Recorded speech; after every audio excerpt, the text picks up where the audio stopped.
ಇನ್ನು ಒಬ್ಬನಿಂದ 9 ಆರೋಪಿಗಳಿಗೆ ಕೋರ್ಟ್ನಲ್ಲಿ ನಕಲಿ ಶ್ಯೂರಿಟಿಯನ್ನ ಸಲ್ಲಿಕೆ ಮಾಡಲಾಗಿದೆ. ನಕಲಿ ದಾಖಲೆ ನೀಡಿದಂಥ ಮಾಗಡಿ ನಾಗರಾಜು ಅಲಿಯಾಸ್ ಆಚಾರಿ ಈಗ ಅರೆಸ್ಟ್ ಆಗಿದ್ದಾನೆ. ಜಾಮೀನು ನೀಡುವಂತಹ ಸಂದರ್ಭದಲ್ಲಿ ಶ್ಯೂರಿಟಿಯನ್ನ ಕೇಳ್ತಾರೆ ಕೋರ್ಟ್.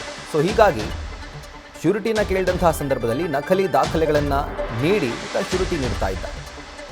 ನಕಲಿ RTC, ಜಮೀನು ದಾಖಲೆ, ಗುರುತಿನ ಚೀಟಿಯನ್ನು ಈ ಆರೋಪಿ ನೀಡ್ತಾ ಇದ್ದ.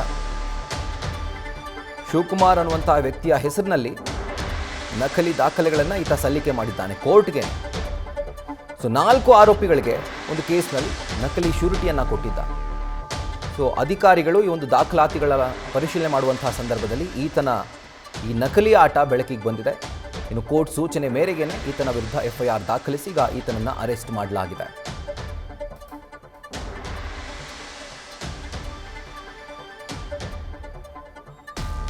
ಮಾಗಡಿ ನಾಗರಾಜು ಅಲಿಯಾಸ್ ಆಚಾರಿ ಬಂಧಿತ ಆರೋಪಿ. ಈತ ಒಂದೇ ಕೇಸ್ನಲ್ಲಿ ಸುಮಾರು 4 ಜನ ಆರೋಪಿಗಳಿಗೆ ಫೇಕ್ ಡಾಕ್ಯುಮೆಂಟ್ಸನ್ನು ನೀಡಿ, ಅಂದರೆ ನಕಲಿ ದಾಖಲೆಗಳನ್ನು ನೀಡಿ ಶ್ಯೂರಿಟಿಯನ್ನು ಕೊಟ್ಟಿದ್ದ.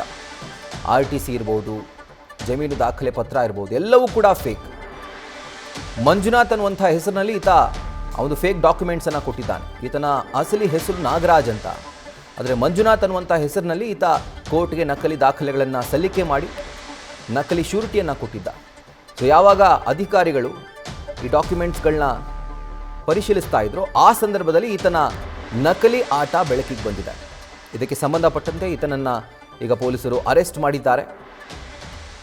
ಬಹುಶಃ ಈತ ಅರೆಸ್ಟ್ ಆದಮೇಲೆ ಶ್ಯೂರಿಟಿಯನ್ನು ಯಾರ್ಯಾರು ಪಡ್ಕೊಂಡು ಬೇಲ್ ಪಡ್ಕೊಂಡಿದ್ದಾರೋ ಸೊ ಅವ್ರಿಗೂ ಕೂಡ ಈಗ ಕಂಟಕ ಎದುರಾಗಬಹುದು.